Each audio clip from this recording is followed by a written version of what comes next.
어떤 젊은이가 아내와 함께 들에 일하러 가게 되었습니다. 일손이 너무 부족해서 그 아기를 좀 몸이 잘 원활하지 못하고 거동조차 편치 않은 시아버지에게 아이를 맡겨놓고 이제 들에 나가게 된 것입니다. 점심때 일하다 보니까 이제 젖 먹일 시간이 되어서 이제 이 아낙은 얼른 그 아기에게로 달려갑니다. 돌아와 보니 시아버지의 비둔한 몸에 깔린 어린 것은 벌써 숨을 멈추었습니다. 시아버지가 평소 때 약주를 많이 하셨는데 그만 과음, 인사불성이 되어서 손자가 그 배 밑에 깔려서 죽은 것을 모르고 코를 골고 있었습니다. 그 광경을 보고 너무 기가 막히고 비명을 지를 것 같이 곧 기절할 것 같은 그런 마음을 가다듬고, 그래도 시부모에게 대한 그 공경이 남달랐던 이 며느리는 자신의 감정을 꽉 누리고 아기를 들쳐들고 들에 뛰어갑니다. 그리고 통곡하며 울었습니다. 기왕의 아기는 죽었으니까 어쩔 수 없지만 어른이 깨시면 얼마나 상심할까 걱정을 했습니다. 남편에게 사정을 자세히 알리고 이 아기 시체를 남몰래 조용히 매정하는 게 좋겠다, 그렇게 제안을 했어요. 시부모가 걱정할 테니까 둘만의 비밀을 무덤까지 가자, 그렇게 약조를 했습니다. 근데 이렇게 기막힌 상황에서 남편은 한술 더 떴어요. 들판에 축 늘어진 아기를 품에 안고, 이놈아 나도 불효지만 너도 불효다. 내가 죽어서 왜 할아버지 가슴에 못을 박는다는 말이냐. 이 불효한 놈하고 뺨을 찰싹찰싹 때렸는데 이 젊은 부부의 노래가 얼마나 구슬픈지 이중창이 되고 말았어요. 근데 잠시 후에 이 이중창은 삼중창으로 바뀌었습니다. 아기의 울음소리가 응애 하고 터진 거예요. 아버지의 뺨을 맞고 기분이 나빴는지 아기가 깨어났어요. 이 이야기가 조정까지 알려져서 왕이 참 감동을 받고 이 나라님이 부부에게 큰 상을 내리고 그가 살던 고향을 효자동이라 해라, 그래서 이 하늘이 낸 효자를 대대로 기념했다고 합니다. 이것이 바로 효자동의 유래가 되는 것입니다. 우리나라는 옛적부터 동방예의 지국이라고 했습니다. 수많은 예절이 있지만 으뜸되는 제절을 하나 골라라 그러면은 우리 조상들은 효를 중시했습니다. 부모님을 지극정성으로 모시고 또 부모님을 기쁘게 하는 것을 최고의 낙으로 여겼습니다. 아침 저녁 부모님께 조문드리고 또 아침에 일어나면 그 부모님 주무셨던 방바닥을 손을 대고 방바닥이 따뜻했나 그러면서 부모님의 안위를 빌었던 게 우리 조상들이었습니다. 송강정철의 시를 보면 우리 민족의 효가 얼마나 가슴 저미도록 진실했는가를 알 수가 있는데, 아버님 날 낳으시고 어머님 날 기르시니 두 분 곧 아니시면 이 몸이 살았을까. 하늘 같은 은덕을 어디다가 값사오리. 어버이 살아계실 때에 성기밀랑 다하여라. 지나간 후면 애달다 어이하리. 평생에 고쳐 못할 일 이뿐인가 하노라 그랬어요. 우리 조상은 부모님이 가난해도 좋고 못 배워도 좋고 이 부모님이 살아있다는 것 하나만으로도 기뻐하고 그분들을 어떻게 기쁘게 할까 늘 노력했던 분이 우리의 조상들입니다. 우리가 유명한 심청이 이야기는 아버지가 눈을 못 보는 신봉사의 눈을 뜨기 위해서 공양미 300석을 마련하기요 임당수의 꽃 같은 자기 몸을 던지지 않았습니까? 부모를 위하여 자기 목숨까지 바친 이 여인의 이야기를 얼마나 우리 민족이 자랑스럽게 대대에 알렸습니까? 근데 참 가슴 아픈 일은 어른을 공경하고 부모님을 모시는 이 아름다운 미덕이 요즘에 점차 이렇게 사그라드는 거예요. 윗사람의 권위를 인정해 주지 않습니다. 버스에서 고등학교 학생들이 뒤에서 하도 시끄럽게 소리 질러서 운전수가 나무라자 이 학생들이 운전수 끌어내갖고 집단 폭행한 일이 신문에 났어요. 요즘은 길을 가다가 젊은이들 담배 피면은 나무랬다가는 욕먹고 잘못하면 얻어 터집니다. 부모가 재산이 있을 때는 쩔쩔매다가 부모가 재산 다 나눠주면 그 다음부터 대하는 게 달라져요. 어떤 자식은 부모님께 감사하기는커녕 왜 형보다 나에게 덜 줬나 그러면서 아주 악한 마음을 부모에게 가지는 자식도 있는 것입니다. 부모님은 이제 병원에서 오늘 내일 하는데 자식들은 고소 고발해가지고 참 이 상가가 각 집안인데 서로 그냥 전쟁터가 된 가정도 우리가 심심치 않게 보는 것입니다. 옛날에는 효도 관광이라는 명목으로 부모님 좋은 데 여행해 드릴게요. 그러고서는 살그머니 다 사라지는 그런 자식들도 있습니다. 살아생전 그렇게 부모님을 소홀히 하고 문전박대하더니 돌아가시고 나니까 수백만 원짜리 관음과 수의를 차리고 비싼 명당 자리 잡고 비싼 묘비를 세우는 자녀들도 있어요. 제가 옛날에 청주에 결혼하고 얼마 안 돼서 갔는데 아니 산에서 어떤 한 가족이 대판 싸우는 거예요. 형 동생이 싸우고 야단났어요. 울그락불그락하고 그래서 어떻게 된가 알아봤더니 자기 그 부모님 묘의 방향이 약간 틀어졌다는 거야. 그래서 서로 이렇게 해야 되는데 왜 이렇게 했냐 그러면서 울그락불그락 싸워요. 부모님 살아계실 때는 본체만차고 소홀히 하다가 부모님이 죽어 귀신이 되면 그 귀신이 복을 준다고 그렇게 목을 메고 다투는 것입니다. 얼마나 한심한 생각입니까? 하나님은 모세를 호렙산으로 불러서 2개의 돌판을 줬습니다. 거기에 인류 생활의 모든 근간이 되는 10계명을 줬어요. 그런데 10계명은 두 부분으로 나눠지는데 1에서 4계명은 하나님을 사랑하고 섬기라는 그런 계명입니다. 그리고 5에서 10계명은 이 땅에 부모님을 섬기라, 사람을 섬기라 이런 계명인데 그 사람에 관한 계명 중에 첫 번째 계명이 내 부모를 공경하라는 계명이에요. 우리 하나님은 부모 공경을 엄중하게 명하고 계십니다. 오늘 본문 에베소 6장 1절 3절을 보면 자녀들아 너희 부모를 주 안에서 순종하라. 이것이 옳으니라. 내 아버지와 어머니를 공경하라. 이것이 약속 있는 첫 계명이니 이는 내가 땅에서 잘되고 땅에서 장수하리라. 여러분 믿습니까? 왜 하나님은 자녀들에게 이렇게 부모님을 공경하라고 할까요? 첫째로 부모님은 하나님의 대리자이기 때문입니다. 하나님이 부부를 통해서 자녀를 생산한 가장 큰 이유는 이 부모를 하나님의 대리자로 세워서 그들을 잘 돌보기 위함인 것입니다. 사실 우리의 진짜 영원한 아버지는 하나님이세요.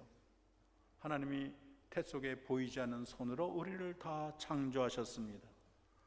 그런데 하나님이 이 땅에 오셔서 직접 자녀들을 다 기르기보다는 눈으로 보고 만질 수 있는 부모님을 대리자로 세우셔서 그 자녀를 낳고 양육하게 한 것입니다.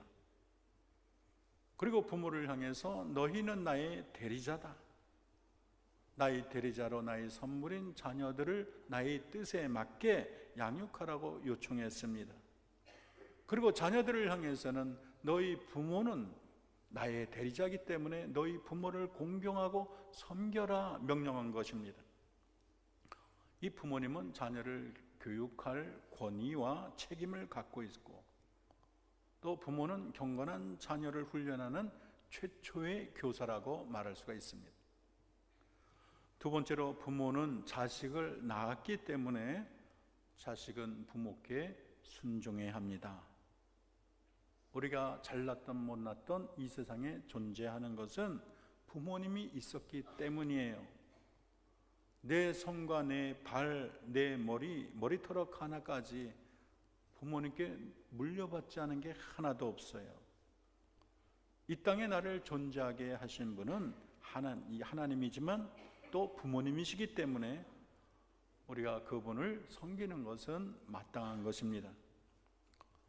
부모가 키가 크든 적든, 많이 배웠든 덜 배웠든, 인격이 높든 인격이 낮든, 돈이 많든 적든, 자녀는 반드시 생명을 부여하신 부모님을 섬기는 것이 이 땅의 가장 첫 번째 되는 의무라는 것을 잊어서는 안 되겠습니다. 세 번째, 부모님은 자녀를 위한 뜨거운 사랑과 헌신이 있기 때문인 것입니다. 우리는 맨날 아침 저녁 부모님의 사랑에 심취해서 살기 때문에 그 사랑을 당연히 여겨요. 그러나 부모님을 잃은 고아를 생각해 보세요. 매일 밤 잘 때마다 엄마 품이 그립고 아빠 품이 그리워 눈물을 삼킵니다. 길을 가다가 부모님이 아이 손 잡고 가는 모습, 아이들을 데리고 놀이동산을 가거나 무슨 옷을 사주거나 같이 음식을 먹는 모습을 보면 참 마음속 깊이 부러울 수가 없어요. 당연한 게 당연한 것이 아닙니다. 어떤 부모님은 자식의 볼에 종기가 나면 그 고름을 입으로 빨아준 어머니 이야기도 저는 들었습니다. 또 저는 자식이 감옥에 갔더니 그 신발을 가슴품에 콕 안아서 데워가지고 자식에게 주는 어머니 이야기도 들었습니다. 우리는 그러한 부모님의 사랑을 누리며 지금까지 산 거예요. 자식이 못 먹어도, 자기는 못 먹어도 자식을 먹이려 하는 게 부모님의 마음이고, 또 자기는 못 입어도 자식만은 입히려는 게 부모의 마음. 자기는 못 배워도 땅 팔고 집 팔고 해서 자식을 공부시키는 게 부모님의 마음이에요. 이 부모님의 크신 사랑 때문에 그동안 내가 행복했고 기뻐했고 오늘의 내가 건재한 줄로 믿습니다. 그러면 성경이 말하는 참된 효도는 무엇일까요? 첫째 참된 효도는 따라합시다. 부모님에게 순종하는 것입니다. 에베소 6장 1절은 자녀들아 너희 부모를 주 안에서 순종하라, 이것이 옳으니라 말하고 있습니다. 이삭은 자식을 모리아 산 제물로 바치려는 그 아버지, 분명히 자기가 젊었기 때문에 아버지 미쳤어요. 그건 안 됩니다. 아버지를 밀쳐내고 도망갈 수 있었어요. 아마 여러분이 그 자리에 되면 아버지 정신 나갔어 밀쳐버리고 아마 뛰쳐나갈 자녀들도 많이 있었을 거예요. 그런데 이 이삭은 아버지의 명령, 너를 제물로 바치려고 한다. 그럴 때 네 하고 순종했어요. 아버지가 칼을 들이밀고 꽁꽁 묶어도 가만히 있었어요. 그래서 이삭은 순종의 대명사입니다. 예레미야 35장에 보면 하나님은 레갑 자손을 기특하게 여겼어요. 레갑의 아들 요나답은 자식과 후손들에게 이렇게 말을 했어요. 너희와 너희 후손은 영원히 포도주를 마시지 말라, 집도 짓지 말라, 파종도 하지 말고 포도원도 재배하지 말고 평생 장막에 거하라. 그리하면 너 이 땅에서 너희의 생명이 길리라 그랬어요. 그랬더니 그 내갑 자손이 이 요나답의 말을 순종했어요. 이게 쉬운 거예요. 집도 가지지, 이 소유욕이 인간에게 얼마나 대단해요. 아니 포도원도 재배하지 말고 장막에, 불편한 장막에 살라고. 자식들도 섬기기 어려운 그런 명령이에요. 근데 조상, 눈에도 보이지 않는 누군지도 모르는 그 조상의 명령을 자자손손이 이렇게 지키는 걸 보고 하나님이 감동했어요.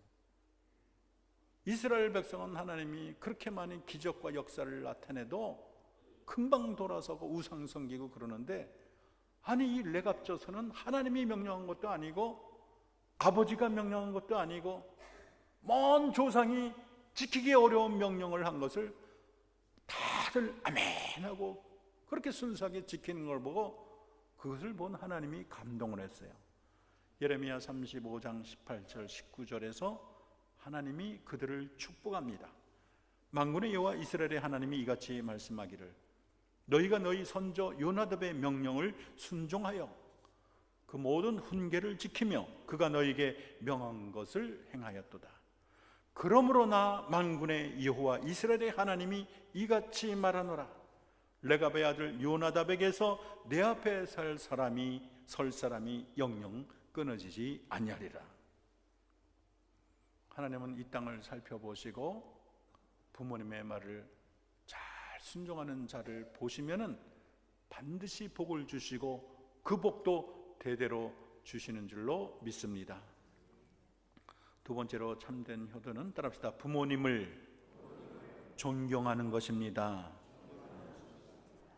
레위기 19장 32절은 너는 센 머리 앞에 일어서고 네 하나님을 경외하라 그랬어요. 이 센 머리라는 건 흰 머리를 의미해요.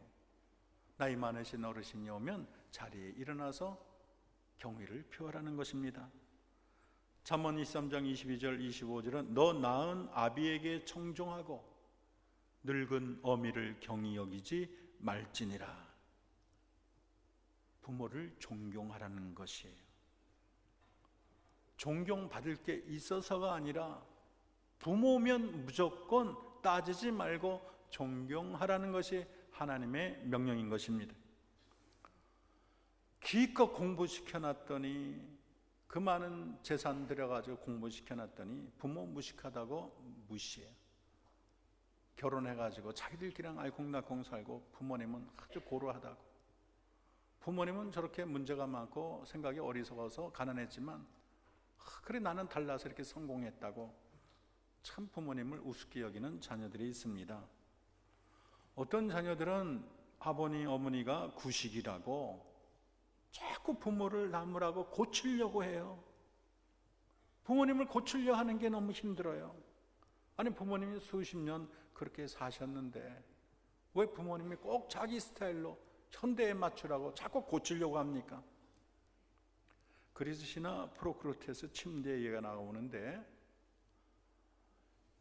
그 침대를 만들어 놓고 이 악당이 지나가는 이 나그네를 거기다 눕혀가지고 침대보다 길면 다리를 자르고 또 침대보다 작으면 잡아서 늘리는 거예요. 아주 유명한 악당 이야기입니다. 근데 부모를 자기 기준에 강제로 자기 입맛에 맞추려는 것은 바로 이 프로크루테스 침대처럼 부모님에게 힘든 고문이 아닐 수가 없습니다. 자꾸 부모를 이겨먹으려고 고치려고 하지 마세요. 너무 자기 기준으로 따지지 마십시오. 부모님이 힘들어하고 그것 때문에 상심하고 우울해합니다. 부모님 사고방식이 고루하다고 자꾸 생각하고 핀잔 죽이지 마시고 부모님을 있는 그대로 존중하는 저와 여러분 되기를 소원합니다. 세 번째로 참된 효도는 따라합시다. 부모님을 기쁘게 하고 즐겁게 하는 것입니다. 잠언 23장 25절은 내 부모를 즐겁게 하고 너 낳은 어미를 기쁘게 하라 그렇게 말을 했어요. 우리 옛날에 엄마 앞에서 짝짝꿍, 아빠 앞에서 짝짝꿍 그게 우리의 노래가 되어야 하는 거예요. 사실은 조선시대 퇴계 이황 선생은 효자로 유명했습니다. 노년의 벼슬자리를 사양하고 고향에 가겠다고 왕에게 말을 했어요. 왕이 이유가 뭐냐고 묻자 자기 어머님이 이제는 연로해서 이 세상에 살 날이 얼마 남지 않았기 때문에 남은 생에 어머님의 여성을 보살펴드리고 싶다는 거예요. 그랬더니 왕이 그러면 어머님을 한양으로 모시고 우리나라에서 융숭하게 잘 대접하겠다 말을 했어요. 왜냐하면 왕은 이황을 조금이라도 곁에 두고 싶었기 때문인 것입니다. 그런데 이황 선생은 아주 정중히 거절을 하며 이렇게 말을 했어요. 저희 어머니는 시골에서 태어나 평생을 흙과 더불어 살아오신 분입니다. 그래서 제가 진정 어머님을 기쁘게 하려면 제가 고향에 내려가서 어머니와 함께 흙을 밟고 흙과 더불어 살아야 합니다. 얼마나 갸륵한 자식입니까? 여러분, 부모를 공경하는 것은 부모의 마음을 기쁘게 하는 데 있어요. 우리가 부모님의 마음을 기쁘게 하면 우리의 영원한 부모 되신 하나님이 기뻐할 줄로 믿습니다. 하나님은 예수님을 향해서 세례받을 때 하늘에서 우렁차게 이렇게 말을 했어요. 이는 내 사랑하는 아들이요 내 기뻐하는 자라 그랬습니다. 예수님은 이 땅에 오셨지만 아버지를 기쁘게 하는 효자였어요. 저와 여러분도 남은 생에 부모님을 기쁘게 하는 효자 효녀가 되기를 소원합니다. 네 번째로 따라합시다. 참된 효도는 부모님께 감사하는 것입니다. 디모데후서 3장 2절에 말세 현상을 지적을 하는데, 말세가 되면 부모를 거역하고 부모에게 감사치 아니하고 이렇게 경고합니다. 어떤 자식은 부모님이 날 낳았으면 제대로 길러야지, 내게 이런 것도 안 해주면서 무슨 부모냐 이렇게 대드는 자식을 봤어요. 제가 살던 동네에 건달이 하나 있었는데, 이 건달은 부모님의 멱살을 잡고 자식의 용돈을 안 준다고 늙은 부모님 멱살을 잡고 확 눈을 부라리면서 자기는 놀면서 왜 용돈을 안 주냐, 부모 맞냐, 이런 못된 페르나를 본 적이 있습니다. 하나님은 자녀들이 부모 은혜에 감사하고 그 은혜를 조금이라도 보답하는 것을 좋아하십니다.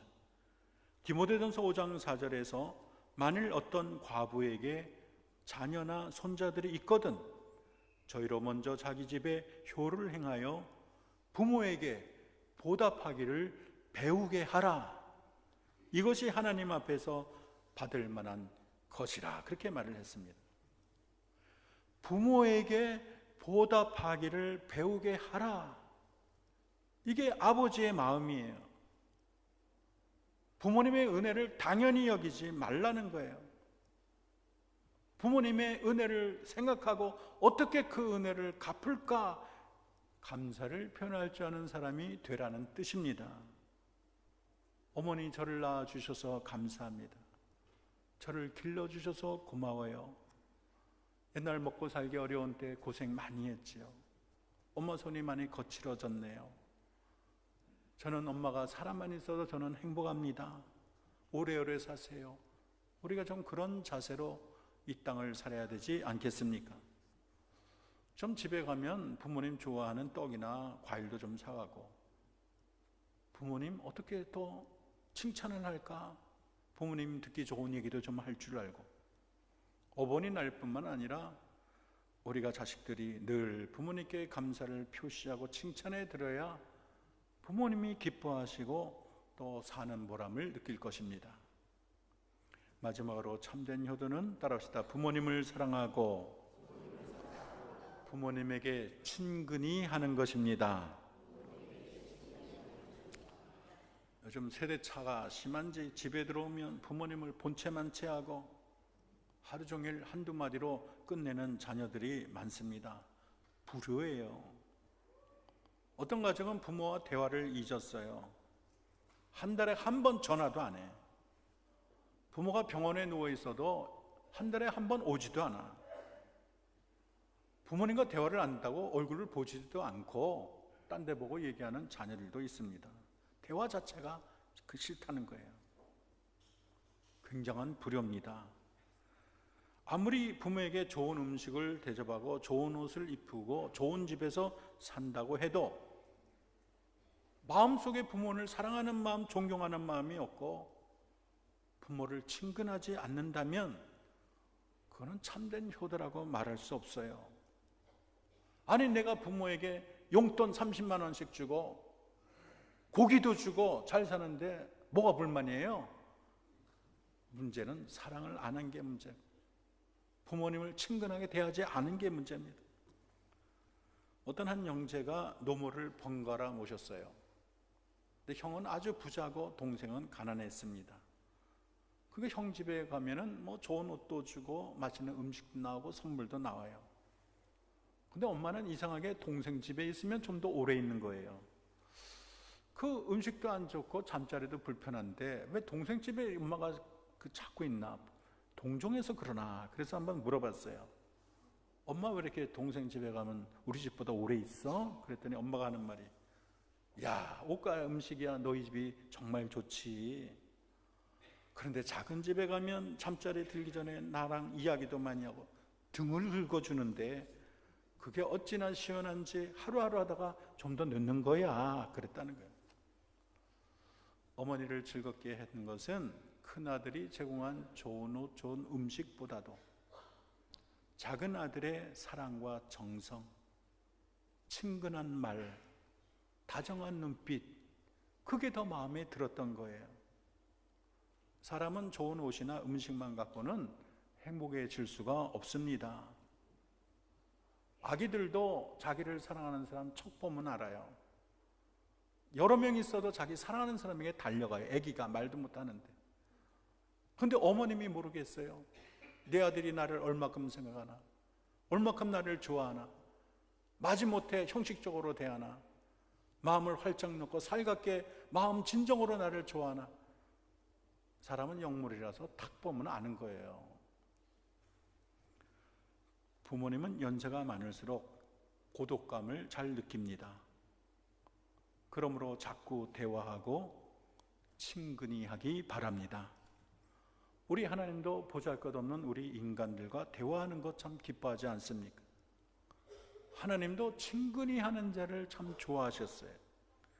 여호수아 23장 8절에 오직 너희 하나님 여호와를 친근히 하기를 오늘날까지 행한 것 같이 하라, 그렇게 명령을 했습니다. 신명기 10장 20절 내 하나님 여호와를 경외하여 그를 섬기며 그에게 친근히 하고 그 이름으로 맹세하라, 그렇게 말을 했습니다. 하나님 대하는 것도 천차만별인 거예요. 구경꾼처럼, 하숙생처럼 멀뚱멀뚱 쳐다보는 사람이 있는가 하면 친근하게 미주알 고주알 다 얘기하고 바로 내 앞에 있는 것처럼 하나님을 기뻐하는 자가 있지 않겠습니까? 그러니까 하나님이 쉬지 말고 기도하라, 성령 안에서 무시로 기도하라, 이 세상 살 때 하나님 친근히 하라, 하나님이 당부하고 있지 않습니까? 마찬가지로 우리는 부모님에게 친근히 해야 될 줄로 믿습니다. 좀 더 살가운 자녀가 되도록 노력을 해야 돼요. 어머니 오늘 하루 즐거운 일 없었어요? 불편한 건 없었나요? 점심에 뭘 드셨어요? 누구랑 대화했어요? 좀 등도 들겨주시고 등도 긁어주시고 대화하는 시간 많이 가지시고, 좀 분위기 좋은데 자기 부인이나 애들만 데려가지 말고 부모님 모시고 좀 좋은 데 데려가세요.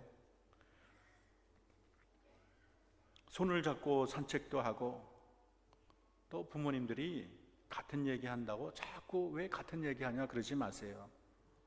우리 부모님 전쟁 얘기 100번이나 제게 했습니다. 그는 언제나 저는 금시초문인 것처럼 그러시냐고, 그 다음엔 어떻게 됐냐고, 그때 힘들지 않았냐고, 비행기가 왔는데 어떻게 됐어요? 다 아는 얘기죠. 우리 아버지는 신이 나서 1시간씩 얘기했어요. 일주일 전에 얘기했는데. 여러분, 부모님과 산책할 때는 손도 꼭 잡아주시고, 또 좋은 음식이 있으면 입에다도 넣어주시기 바랍니다. 오늘 본문은 부모를 공경하는 것이 약속이는 첫 계명이라고 해요. 왜냐하면 다른 계명과는 달리 내 부모를 공경하라, 그 뒤에는 반드시 축복의 말씀이 덧붙여 있기 때문인 것입니다. 에베소 6장 1절 3절 자녀들아 너희 부모를 주 안에서 순종하라, 이것이 옳으니라. 내 아버지와 어머니를 공경하라, 이것이 약속에는 첫 계명이니 그 다음에 이는 내가 잘되고 땅에서 장수하리라는 복이, 황금으로 된 이런 축복이 뒤에 딱 붙어 있는 거예요.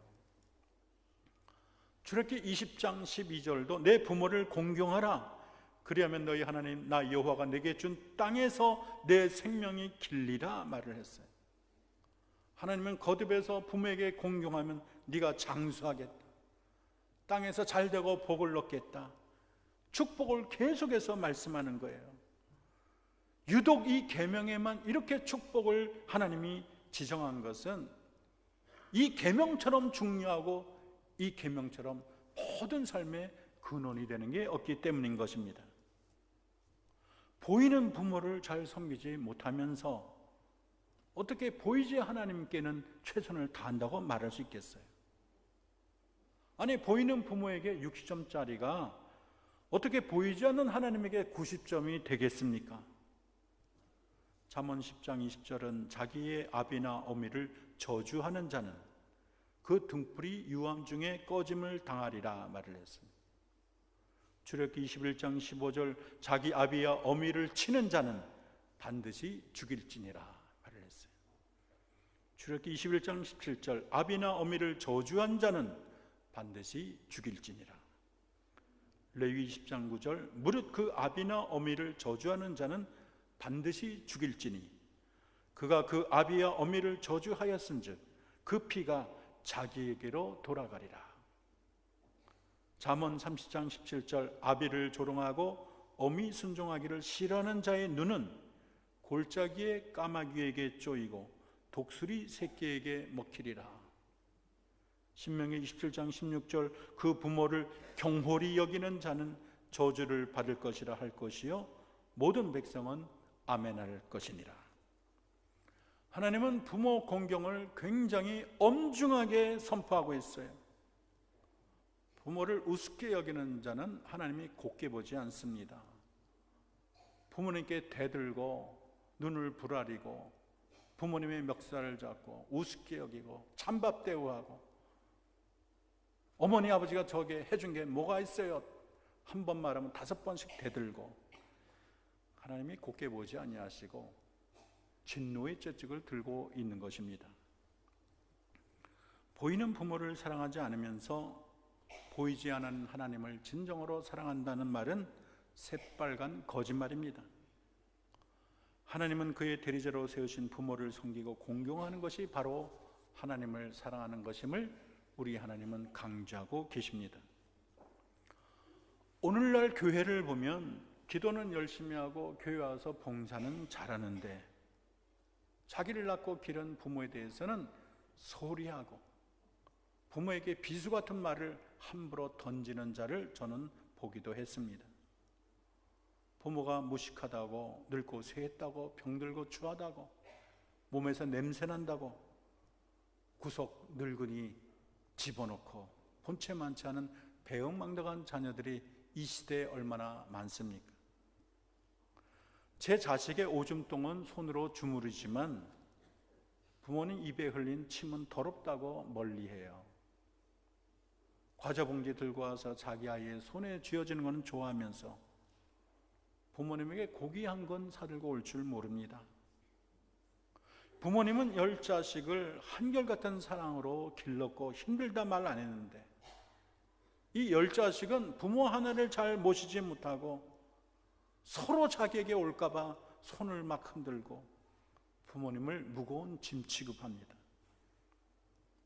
자식들을 데리고 외식은 자주 하지만 늙은 부모 모시고 외식 한번 하는 게 가물에 콩나듯 해요. 부모님이 한 소리 하면 5마디 대답하고 부모님이 약호를 죽이고 내가 지금 몇 살인데 아직도 나에게 잔소리 하시냐 따지는 못된 자녀들도 있는 것입니다. 어떤 자식은 과거에 부모님께 당했던 모든 서러운 이야기, 섭섭한 얘기를 마음에 다 간직했다가 하여간 돌아가실 때까지 그냥 계속 부모님의 서운한 거를 계속 얘기하는 못된 자식이 있습니다. 부모는 비판의 대상이 아니라 섬김의 대상인 줄로 믿습니다. 우리가 가신 후에 후회 말고 살아 생전 효도합시다. 부모님이 입만 열면 우리 아들 효자야, 우리 딸 효자야, 우리 며느리 최고야. 그런 며느리 없어. 우리 사이가 얼마나 좋은지 몰라. 동네방네 만날 때마다 자식 자랑하는 그런 부모가 되도록 우리가 이 땅에 있을 때, 살아계실 때 우리 부모님에게 최대한 효도하고 키운 보람을 안겨드려야 되겠습니다. 좀 더 자주 연락하시고 좀 더 손 붙잡아 드리고 돈만 준다고 다가 아니에요. 등도 두들겨 줍시다. 부모에게 머리 숙여 경배하고 감사를 표하고 우리 부모님 얼굴에 행복의 미소를 안겨드립시다. 내 아버지와 어머니를 공경하라. 이것이 약속 있는 첫 계명이니 이는 내가 잘되고 땅에서 장수하리라. 기도하겠습니다. 하나님, 우리에게 부모님을 주심을 감사합니다. 우리 어느